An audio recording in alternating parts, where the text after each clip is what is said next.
Today is all about what guitars you should not buy this year. In fact, avoid them at all costs. It's IkeGuitar. Let's dive in. So guys, last video we talked about the 5 guitars you should buy this year. Now we're talking about what guitars you should stay away from if at all possible. Now obviously there are some exceptions. You may want these guitars, and if you can buy them nice and used, do it for a good price. But overall, here are the 5 guitars that you do not want to buy. Coming at number 5, you guessed it, the Fender Acoustasonic Jazzmaster. I couldn't think of a more worthless guitar than the Fender Acoustasonic Jazzmaster. It marries acoustic sounds and electric sounds and tries to cross both, but you've seen every marketer under the sun show you how great these guitars are. I'm not convinced.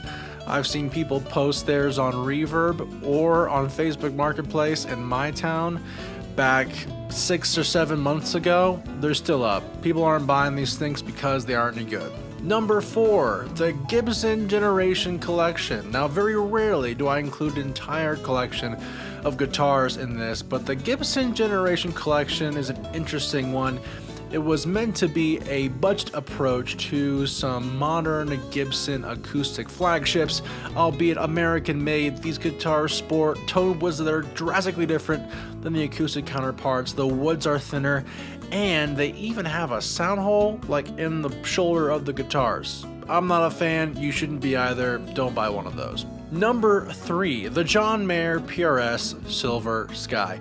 I know you guys are a bunch of PRS fan tryhards, but PRS makes some great guitars. But the John Mayer Signature Stratocaster, although it's a fine guitar, it's way overpriced for what it's actually worth. If you're gonna buy one of these, buy it at $1,500 used. This guitar is way too expensive, and the guitar sounds nothing like a Strat. So if you really want a traditional Strat, stay away from it. But if you like John Mayer and you're a fanboy, go for it. Number 2, the Fender American Ultra Luxe Stratocaster.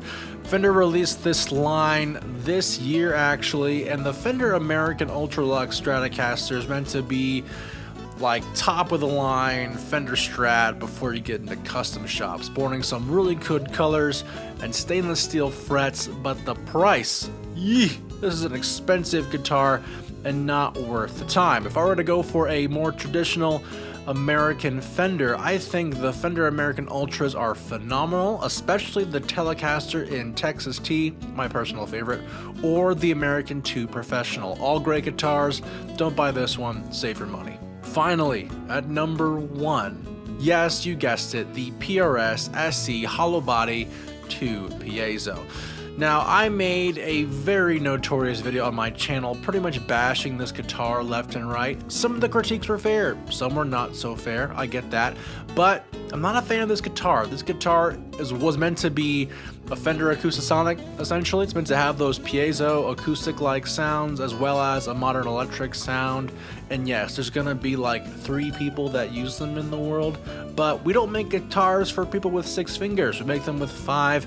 You don't want to buy one of these guitars, too expensive. It is not American made, and to me, it's kind of worthless. Guys, thank you so much for watching this video. If you're angry and want to chat, get a hold of me in the comments below. You should subscribe anyway. You think you'll like that video, wait until you see the others I have in store. Hope you guys have a great day, and if you have any other guitars you would warn anybody against, BC Rich Warlocks and Schecters not included, be sure to let me know down in the comments below. I want to know what guitars you think are not good to buy this year, and in fact, ever. Have a good one, guys, and we'll see you next time on IkeGuitar.